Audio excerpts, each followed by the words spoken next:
We have two main streams that we are going to be focusing on in this conference. The first one is obviously what you've heard about all morning, which is battery electric buses. The second is really focused on first mile, last mile smart mobility, or the idea of smart mobility in a broader context. So Josipa is going to be leading a lot of the e-bus content, and I'll be leading a lot of the smart mobility content. And this marks the first panel on the smart mobility side.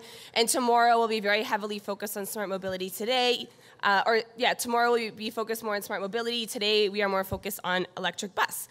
So I'm incredibly excited for this panel, and I've been waiting for a panel like this for about a year and a half, although I didn't really know it. But when I first took over the Smart Vehicle project, I was probably in about my first month. We were about to have our first session, and for those who know the way QTRIC functions, we have project sessions, we bring together stakeholders. We typically do presentations and put out knowledge that we have. And about a week before, I was still really new, and Josipa, my boss, messaged me and said, I've been hearing a lot about C-V2X and 5G at conferences. Can you research it and present it next week at our session? So being a good worker, I went to my best friend Google and said, Google, DSRC versus 5G. And all I found was lots of numbers and frequencies and acronyms and nothing that was digestible to help me get down into the technicalities of what this debate is. So the way I function is if Google doesn't help me, then I go talk to people. So for the past year, I've gone to conferences. Everyone I see who I think might know something about this, I go up to them, I say, hi, I'm Christy, nice to meet you. What do you think about DSRC versus 5G? And I've heard a lot of very passionate responses on either side of this argument, which I don't necessarily think has to be an either or, and I think likely will not be. But today, we're going to hear from two panelists who do have a lot of knowledge and experience in this area who can help us sort of figure out this puzzle of DSRC versus 5G and what are the proper applications for each of them. So our first panelist is Jason Conley. He's the executive director of the OmniAir Consortium, which is a leading industry association promoting interoperability and certification for ITS, tolling, and connected vehicles. Jason has over 15 years of experience in transportation and security technologies. He earned his law degree at the Columbus School of Law, at the Catholic University of America, and an undergraduate degree from Wake Forest University, and he is a member of the Virginia State Bar. Jason?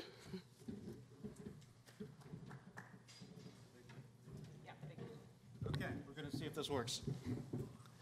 All right, well, thank you. I would just like to begin by thanking Dr. Paunovic very much for inviting me here, and Ms. Malakar. We're very happy to share sort of our vision for interoperability and conformance and for connected vehicles. But I was very impressed this morning with the passionate and very articulate remarks in defense of electrification of buses and of smart mobility. And I think coming from Washington, I'm very, very keenly aware of how our leaders speak about these issues, and it's rare that I've heard such an impassioned and articulate defense of this industry. So I would like to commend QTRIC on that and for moving this issue forward. Also listening today, I've been hearing from a number of panelists who have been talking about some of the issues of interoperability that that the industry is now grappling with charging stations and buses, and solving that problem. It goes a long way toward ensuring market adoption of the technologies. I can assure you that OmniAir's focus is squarely on certification, interoperability, and conformance of the connected vehicle technologies. And we do that not so much for focus on carbon reduction, but on saving lives. So across North America, over 40,000 people lost their lives last year in traffic crashes. And that number is an astounding 1.25 million when you look around the world. And when you think about these connected vehicle technologies that we'll be talking about today, have the potential of reducing 80% of those fatalities if you have widespread deployment of even just a few of the applications. That's what motivates us. That's what motivates our members who come from across the spectrum of test labs, device manufacturers, deploying agencies, governments, engineering firms. And that's really our focus. And it's been our focus since 2004. OmniAir, oddly enough, was an outgrowth of the tolling industry. And it was the tolling industry that really saw the possibility created by the dedication of 75 megahertz worth of spectrum for dedicated short-range communications in the 5.9 band, and what the possibilities could be for tolling, but also for safety, for public safety, for ITS. And so Omniair was birthed within the IBTTA, International Bridge Toll Tunnel Association, in 2004. For the first 10 years, tolling was much of our focus. We do have a certification program for tolling tags and readers that we continue to do, but over time, it's been increasingly focused on deployment of connected vehicle technologies. So we focus on conformance and interoperability testing. We are communications media independent. I'll be talking a little bit more about DSRC, just given the nature of the panel, but we do have plans for developing a similar certification program for Cellular V2X at the appropriate moment in time. So Omniair's certification services, we do it both for tolling, we do it for connected vehicles, and we have a network of authorized test laboratories and qualified test equipment. And so when we stood up our certification program in the October of 2017 for DSRC, we recognized there was a need. There was an existing stack of standards known as the WAVE stack of standards, and there's a series of standards created by SAE, IEEE, and some created by the US Department of Transportation. We developed a series of test cases against those. And so each of our labs has been audited for, they're all ISO 17025 compliant labs. They're names that you might recognize like UL, DEKRA, Intertek. They're around the world. 2 are in Asia, and the remainder, 1 is in North America, 1 is in Europe, and the remainder in North America. We have qualified test equipment, 3M, Danlaw, Keysight, others, that are able to run through our test cases. We have about 168 test cases for RSUs and 120 some test cases for OBUs. And so it's a very, very difficult thing for a device to become certified. But what that means is once that device is tested and certified, that can be trusted for deployment.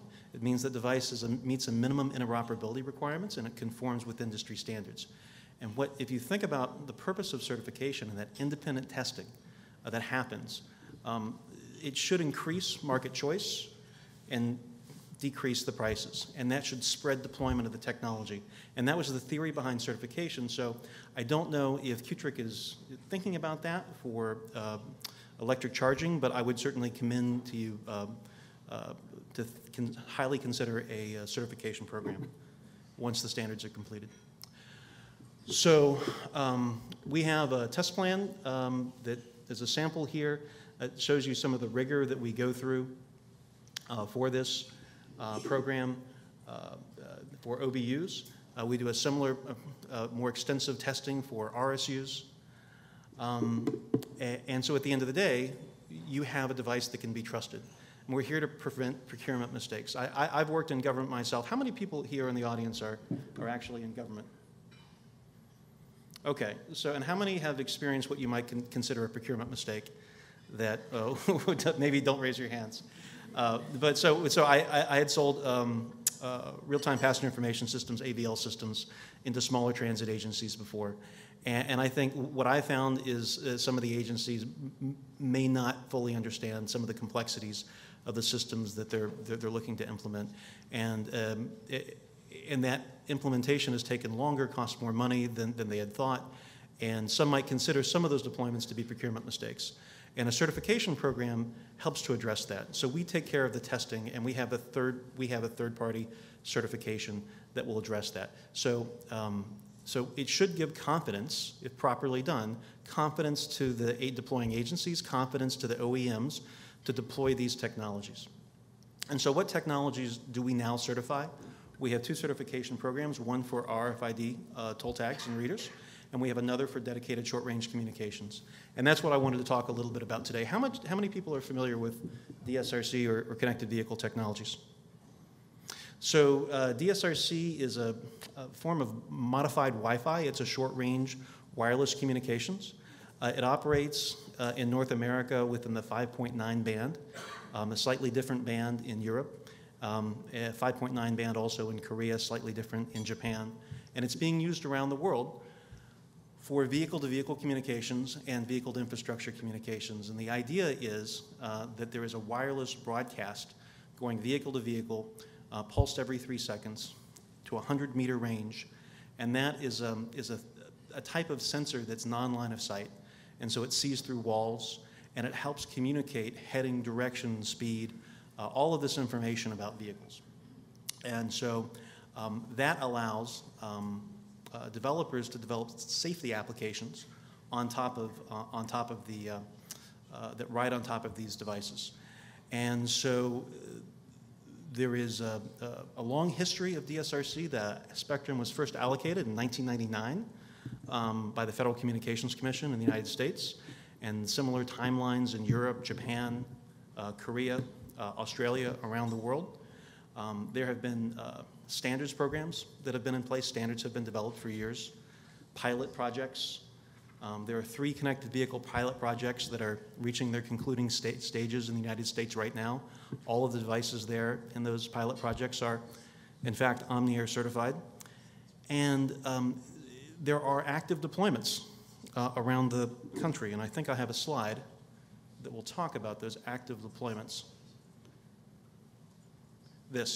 So if you'll see here, there are thousands of active deployments and planned deployments in the United States, numerous deployments across Europe right now. So there's an install base, and there's a long experience with DSRC. And for that reason, you'll find that the transportation officials in the United States tend to favor DSRC because it's trusted and true. However, we do have C-V2X coming, and I won't spend too much time on this. But I think one of the most interesting things about C-V2X is how fast the momentum behind C-V2X has been, how fast the devices have been progressing. There are 2 types of cellular connected vehicle communications. One is an LTE direct, and I'm sure you'll hear about that in a minute, communications that is a short term, and then there is a longer term network-based communications. It's coming along fast. You have lots of automotive OEMs, especially in Germany, Ford in the United States.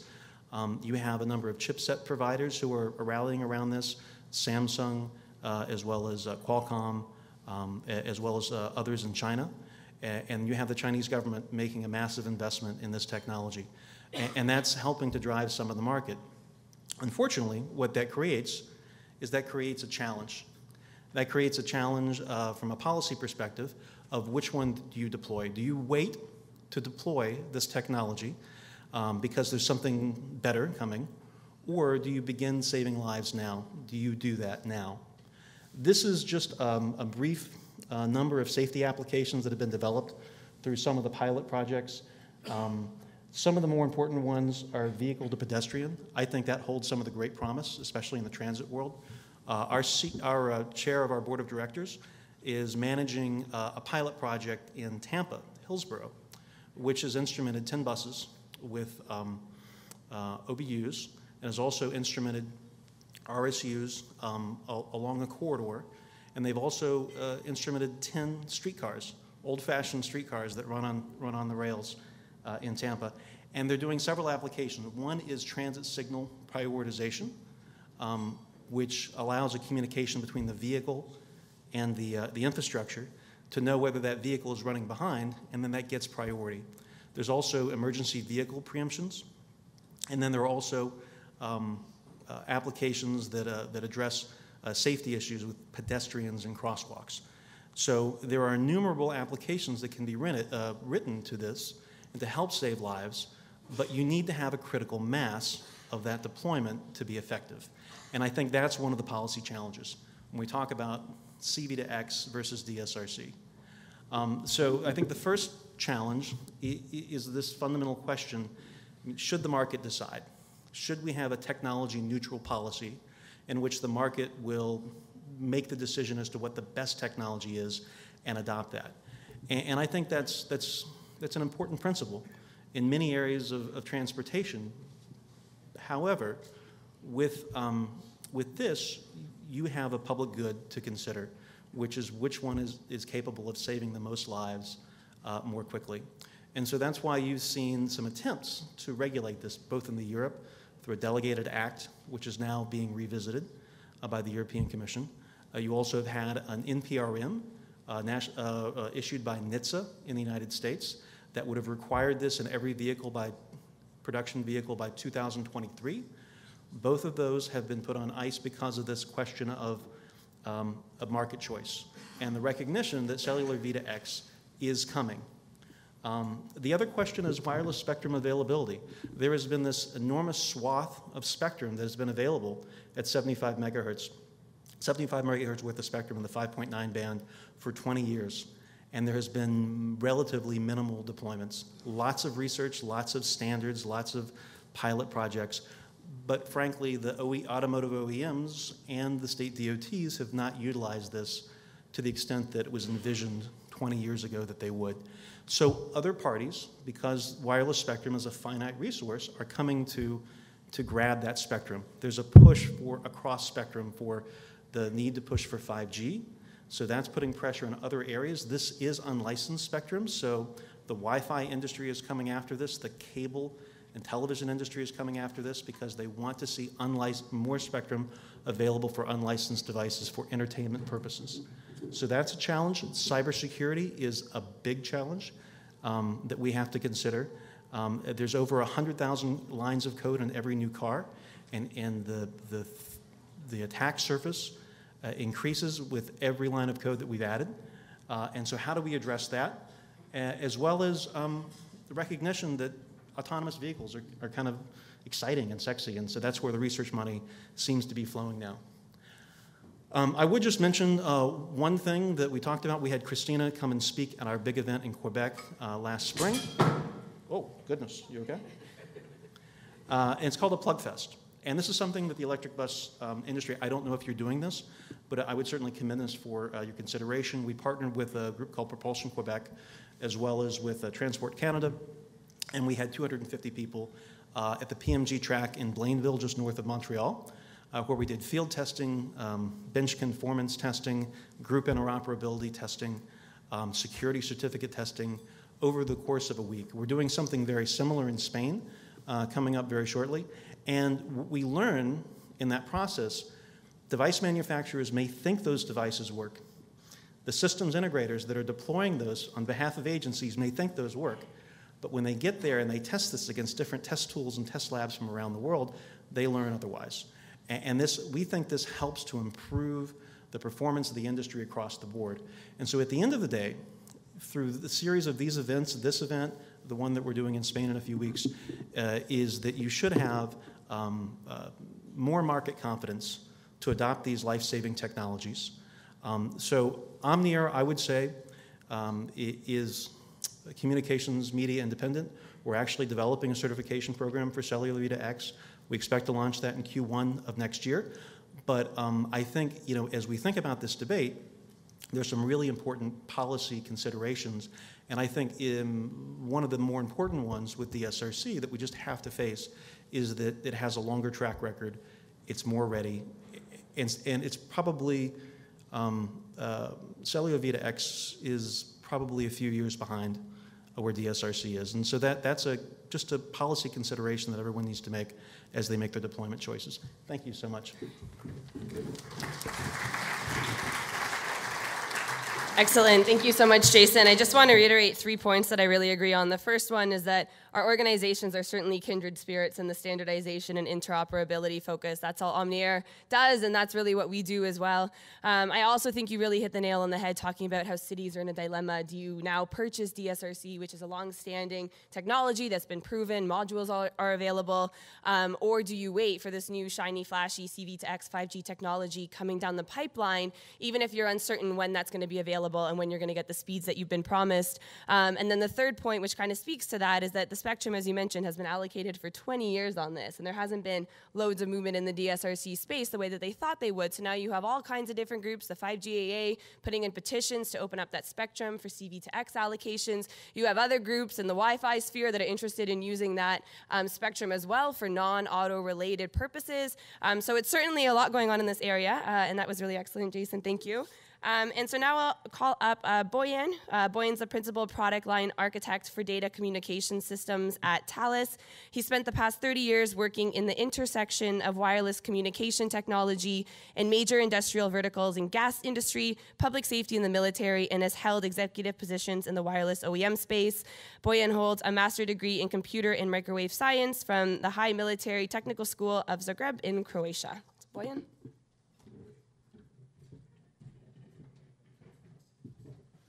Well, first of all, thank you for the invite and opportunity to speak about the intelligent transportation systems and certainly this very interesting debate that's ongoing in industry, similar to what I would say Betamax versus VHS. So let's start. I wanted to give a little bit of a history. Jason touched already upon that, but I think that history of evolution of intelligent transportation system is important to understand. FCC allocated this precious 75 megahertz of spectrum in 5.9 gigahertz range back in 1999. And importance of that spectrum was paramount because this was the catalyst for development of intelligent transportation systems back then. In 2004, US Department of Transportation and ITS working group have decided to use 802.11a layer 1 and layer 2 variant of the protocol to implement new generation of the vehicle-to-vehicle communication. At that time was the goal. And 802.11p working group was created soon after that.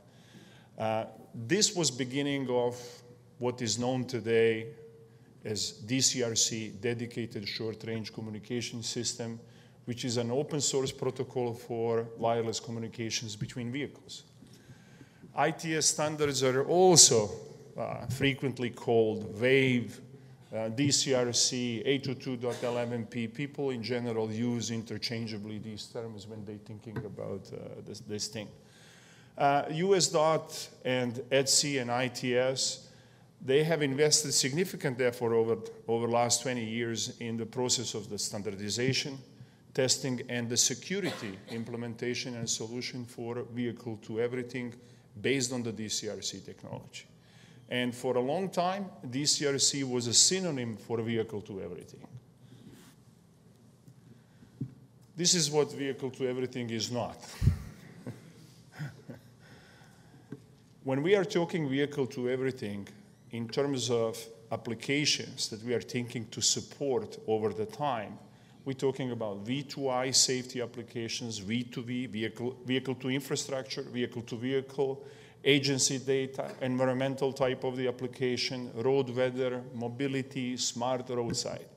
Today, focus is on the safety part. So V2I, vehicle-to-infrastructure safety applications, like stop sign assist, curve speed warning, or red light violation warning, and V2V safety, like emergency electronic brake lights, etc. This is where the majority of the focus is going in terms of developing application in terms of the V2X. The others will come, but these from the safety perspective have the highest value. National Highway Traffic Safety Administration and Motor Vehicle Office, they did this study and in terms of the number of accidents that could be addressed today if the vehicles are equipped with the V2X radio communication technology. And numbers that they came up with are really, really high. I mean, we're talking 70 to 80% of possible accidents on the road that could have been addressed if the vehicle did have this vehicle-to-everything communication technology. I'm not going to go. So the DCRC, who started in 1999, 2004 working group for 802.11p through this long process of the standardization, testing, hard-proofing technology, NHTSA in 2014 concluded a long set of testing and several long-term test beds, and conclusion resulted in the report that was entitled Vehicle-to-Vehicle Communications, Readiness of V2V Technology for Applications. And HTCA also wanted and moved for this to become a policy and mandated to be used on the light vehicles in the United States. However, Congress did not approve this decision. For whatever reason, maybe Jason can shed a little bit more light, being in Washington. But this move was not approved back in 2014-15, unfortunately, maybe.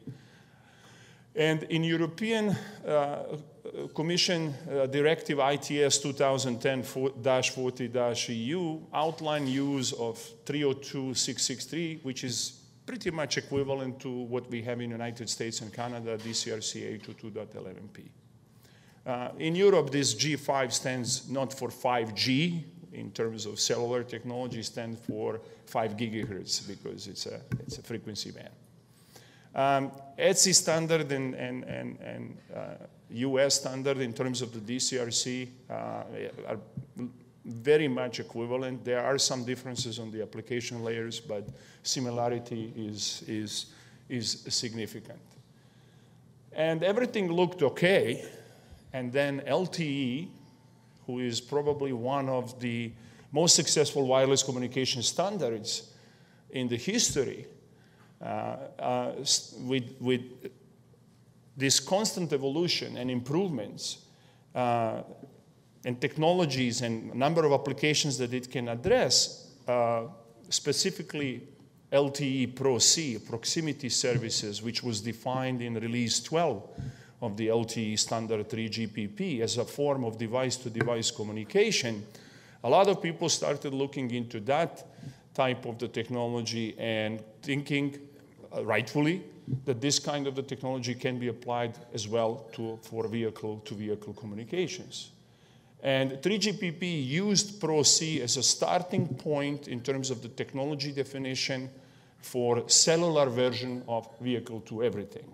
This effort was finalized in Q2 of 2017 with Release 14 LTE specification. So 3GPP LTE CV2X is alternative solution to DCRC 822.11p or ITS G5. It is not compatible. Two cannot talk to each other. So industry is currently in this intensive debate over which standard we should use. 5GAA is engaged in discussion with regulatory agencies around the world, lobbying to allow CV2X in parallel with DCRC. 5GAA and 3GPP are on offensive, and they are gaining traction and support. Some automotive manufacturers are siding with 822.11p DCRC or ITS G5 in Europe. The others are siding with CV2X. So Ford openly decided to abandon the 822.11p DCRC version and go ahead with the CV2X. On the other side, and Audi in Europe. On the other side, Volkswagen in Europe is still preferring 822.11p DCRC version. So you can find these news if you are interested in searching around. This is a really hot topic and a lot of people writing about this. So certain countries made decision to go with CV2X. China made a hard decision. They are going CV2X. That's a huge market, huge number of vehicles, and they're going to use CV2X. In general, China prefer everything that is LTE related. But what is this really giving us? And myself being architect and especially involved lately with urban rail, LRT, I found very interesting doing analysis of this technology and finding applications for generally vehicle-to-everything technology in urban rail, LRT, and high-speed rail applications. So vehicle-to-everything is a comprehensive road safety and traffic solution. It includes a number of different types of the communications. Vehicle-to-vehicle, vehicle-to-infrastructure, vehicle-to-pedestrians, and vehicle-to-network. So it's not just one. What does that give us? Well, it creates certain critical capabilities, which is non-line of sight sensing, conveying intent. Having this kind of the communication means vehicles can share intent or even sensor data. And we're creating, in the end, situational awareness on the road. 3GPP currently is using LTE Release 14 version, and the chipsets exist on the market. It's a Qualcomm 9150. There are several manufacturers who are already making modules with this chipset to demonstrate capability of V2X communication using 3GPP LTE version. The new radio V2X is a part of Release 16. Release 16 is truly 5G. So Release 14 version is still 4G.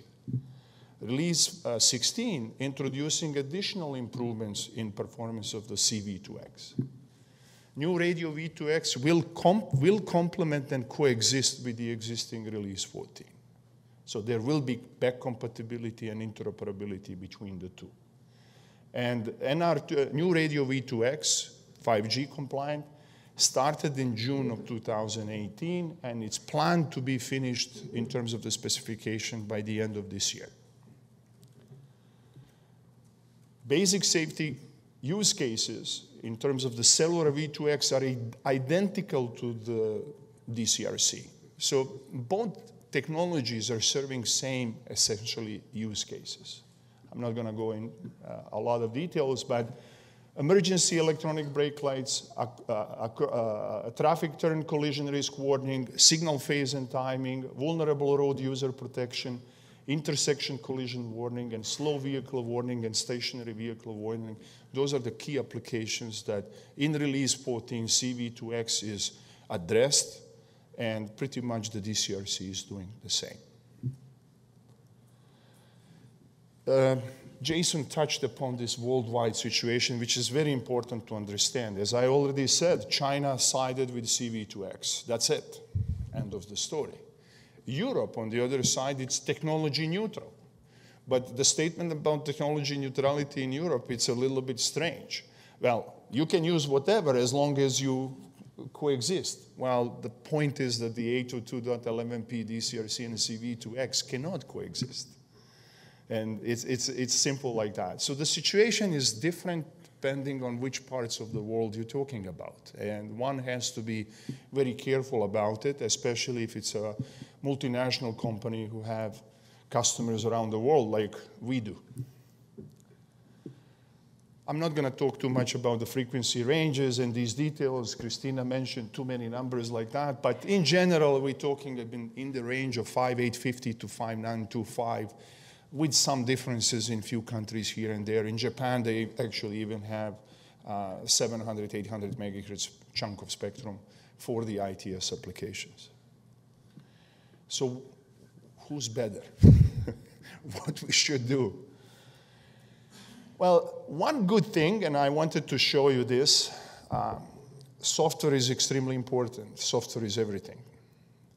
The DCRC protocol stack and CV2X stack are actually very similar, and that's a good news. From the application point of development, regardless of which protocol stack or which radio communication you use, applications will stay relatively intact. Why? Because the lower layers of CV2X and the DCRC are differing. Because physical layer, it's based on Wi-Fi in one case and based on LTE technology in the other. The MAC layer is also very different. But the above layers, the transport TCP/IP, support for IPv6, and support for wave messages, which are the critical to support basic safety message and some other messages for vehicle-to-everything applications, are identical. And the application layers who are sitting on top of it will not see the difference in that regard. So if you're writing a software who's using CV2X or DCRC radio, you won't see much difference as a software developer. That's a good news. I mentioned basic safety message. So if you look, this is the basic safety message, and that basic safety message is a part of the J1375 dictionary. And it doesn't matter which radio system you use, that basic safety message should have these TLVs, these values, these elements, and that's what needs to be transported over the air. And it's the same, regardless of C-V2X or DCRC. Characteristics. So I put this table of major characteristics. Actually, this is still old. Yeah. So it's the same spectrum, same channelization. There is a difference in the certain capabilities because the LTE is using more advanced version of the physical layer that is more capable. And the MAC layer is very different between the two technology.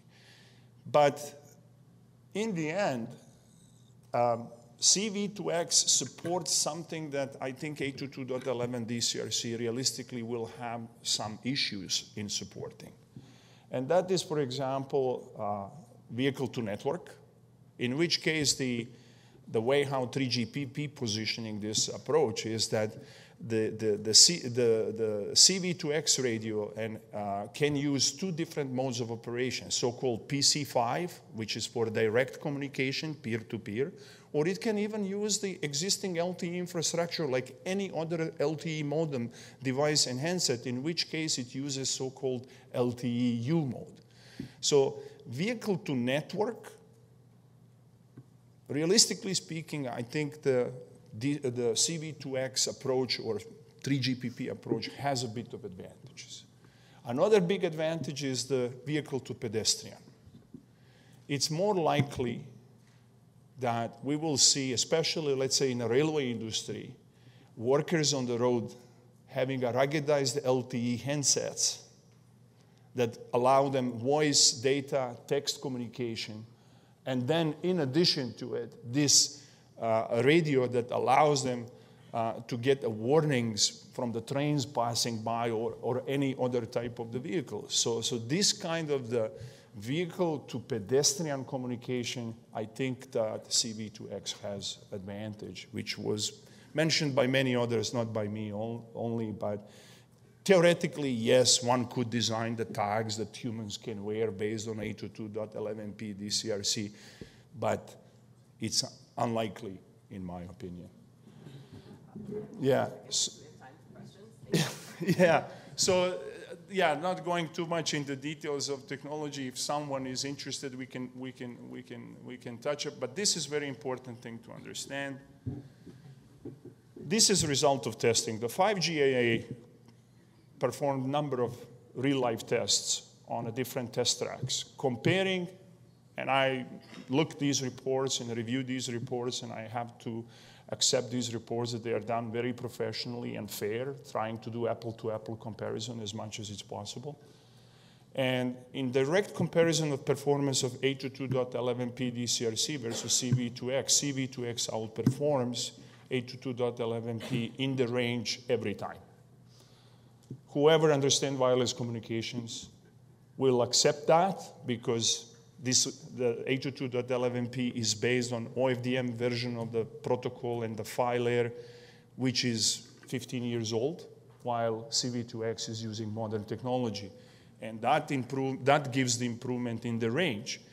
Now, for us in railway industry, range is very important.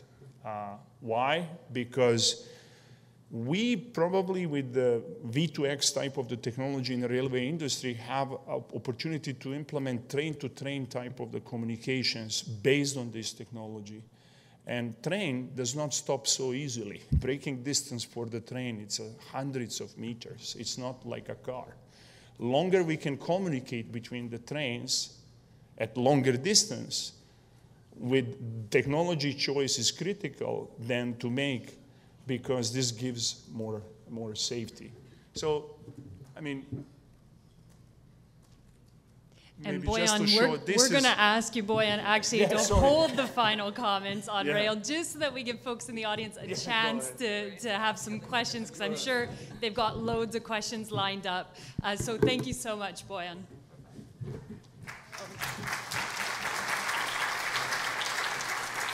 You see what happens when you give a couple connected vehicle guys a microphone? Yeah. Is yours working? Oh, there we go.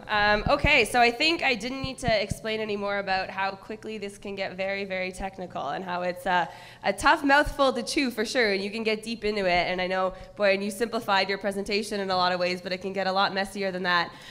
So one thing I did want to talk about that our colleague from IBM, who unfortunately wasn't able to join us, we had a conversation about the ownership models for this infrastructure. So you have DSRC modules, obviously in the vehicle itself, that's the manufacturer, but the roadside unit and all the intersections, and then more so the 5G LTE towers that are being built out. What are the different ownership models for that? Who do you think is going to own it? Just to get your gears going, our colleague from IBM had mentioned there are some cities that are interested in owning those cell towers and then renting out use of them to private sector players as a new source of revenue for them. So in your experiences, what do you see as the ownership model for the infrastructure across the two different types of systems? So I think when you're talking about DSRC, you're really building on a history of ITS deployments that's been 25 years in the making. And so a lot of cities and states own their own fiber networks, and so they make money from leasing access to that, and also the right-of-way, and leasing access to equipment that's placed on the right-of-way. And the model that I think is probably the most prominent for RSUs is that the owner-operators of the roadways will be making those deployments, so they'll be making those procurement decisions. And then, of course, the OBUs are either aftermarket OBUs placed in the vehicles or integrated into a telematics control unit or somehow integrated into the Maybe can I just clarify there? For those who don't know, RSU is roadside unit, OBU is onboard unit, is the physical module in the vehicle, and then the physical module on the intersection. And we've also seen some agencies, I think Oakland County, Michigan, and a few others have some innovative procurements where they're looking at doing this on a connected vehicles as a service model.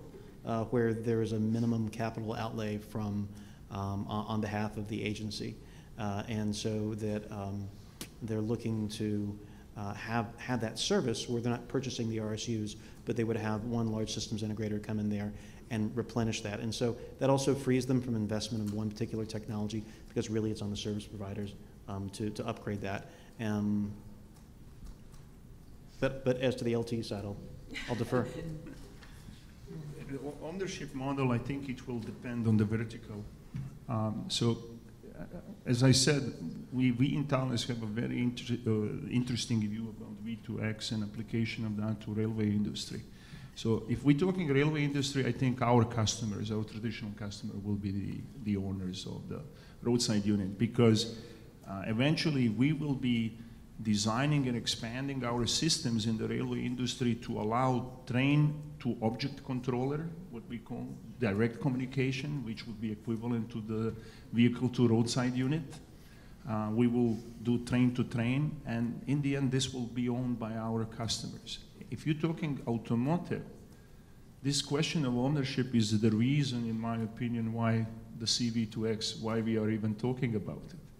Because CV2X introduces another set of the business models which were not being discussed previously. Business models where service providers can own some of that equipment. Business models where we see in Europe, certain automotive OEMs are even discussing to bring their own 5G infrastructure. So that is very interesting thing that's happening. So BMW, Mercedes, and Audi are discussing about potentially creating their own 5G infrastructure because they want to get some service model out of this whole thing. How exactly, it's yet to be seen. I think that's one of the real questions, right, is how do you scale? Because the benefits are not truly there unless you have close to 100% adoption. Of all of the at least newer vehicles that are on the roads, and you have full instrumentation of the highways. And so I think the model to date, which has been through a series of procurements by state departments of provincial transportation departments, owners, operators of the roadway, deploying that, and then OEMs, the theory was that there would be a regulatory mandate, which would mean that everyone's under sort of equal costs. It doesn't appear that you have that regulatory mandate, so what other triggers are you going to have for mass adoption? And so in some ways, it's like ride sharing. So I was with a smart mobility startup 10 years ago, right? We're it was one of the loneliest places to be in Washington was a ride share lobbyist 10 years ago. And the world's changed. And we were trying to use publicly funded projects to have adoption and to have heavy marketing for ride sharing and to have a critical mass of drivers. And along comes Uber and Lyft and says, well, we'll turn you into semi-legal taxi cab drivers and allow you to earn profits. And then they achieved what was effectively a critical mass of available rides, right? So I think that there's going to be a business model that we're not thinking of now that will lead to that adoption. And I think that some of the ones this gentleman has talked about are pretty interesting. Excellent. Okay, I'm going to ask one more question just to be cognizant of time here. And if anyone from the audience has questions, please do come up to the microphones. But sort of as a, I suppose, a summative question here, if a city came up to you and asked you, should we start investing in DSRC or should we wait for 5G to be built out and CVTEX modules to be widely available, what would be your recommendation to a city? Do you want to start? Go ahead. So I would say this. I would say start deploying now because, you know, from a sort of a, as he rightly pointed out, that the application layers and the network layers are very, very similar, right? So the underlying radio technology can be swapped out. And so I think the great thing about CVX is able to take advantage of a lot of the learnings and the standardization process and indeed the certification process that we'll be offering that's already been developed for DSRC and some of the pains, and there have been pains. I'm sure that maybe possibly there have been some pains in bus electrification in the early days. But so you're able to take advantage of that learning. I would say start deploying now. Deploy with what you have, what's on the market, because right now you cannot deploy CV2X in the United States without an experimental license. The way that the rules are written in the FCC, the spectrum is allocated, it must be DSRC. So if you want to do anything, the only thing you can legally do is DSRC, with the exception of sort of a experimental deployment. So I would say do that now, and we're also starting to see from our vendors those that are developing dual chipset roadside units. So everyone's sort of hedging their bets. They're not quite sure where it's coming. And you know, from our perspective, we're a certification body. We just want to make sure that the devices conform to industry standards, that they're interoperable, that they're secure, and irrespective of the underlying radio technology.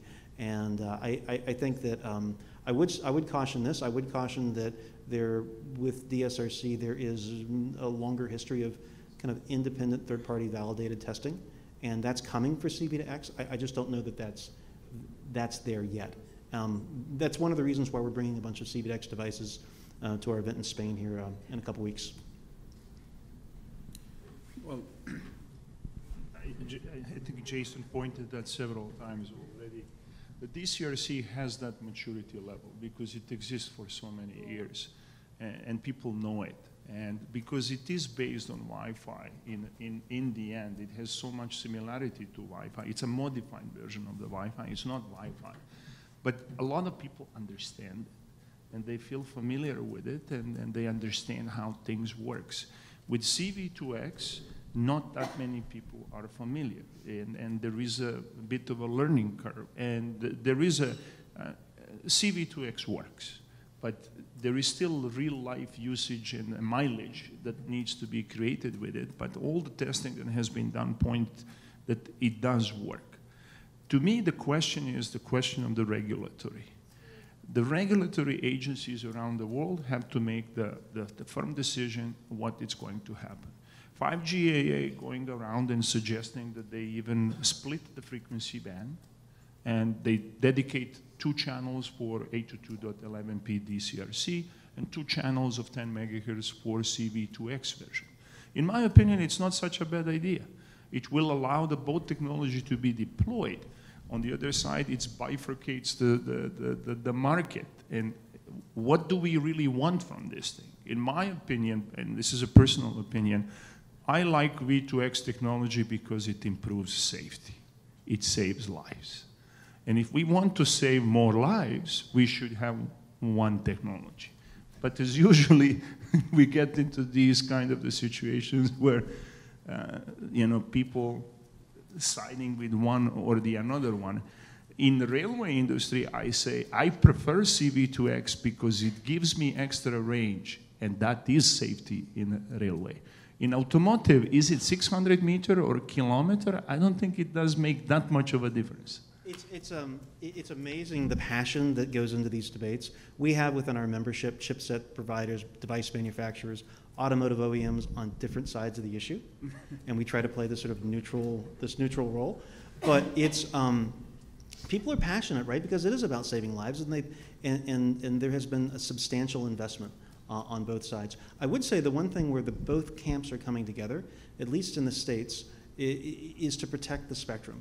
The Cable and Television Industry Association is coming after the spectrum because they want to offer, more hockey games while you're walking down the street via Wi-Fi, and that sort of, there is that case for entertainment and having more unlicensed devices versus the real public purpose of the spectrum, which is saving lives. And so I think it's really been heartening to me to see both sides of that debate.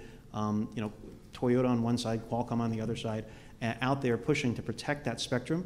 You saw a letter a couple of weeks ago from all 50 state DOTs and the District of Columbia leader and the one from Puerto Rico. It never happens, right? And they're all saying to the FCC, protect that spectrum. Don't let that be divided, because if that band is divided for non-transportation safety purposes, then that means you have to have a rechannelization, and then we have to figure out how does C-V2X and DSRC live in a much smaller space, and that means a more limitation on deployment. So I think if there's anything that those stakeholders who are contemplating V2I capabilities or V2V capabilities in your buses, I know some companies like EasyMile are already doing that for their AV deployments. I think Beaumont, I read this morning about a pilot project moving to phase 3, putting the V2I there. So it becomes really important for the transit agency. So you have a stake in this fight.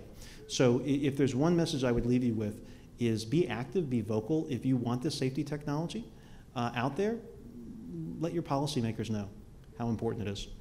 Excellent, and I think that's the perfect note to end this session with. So can we please give Boyan and Jason a big round of applause for their input.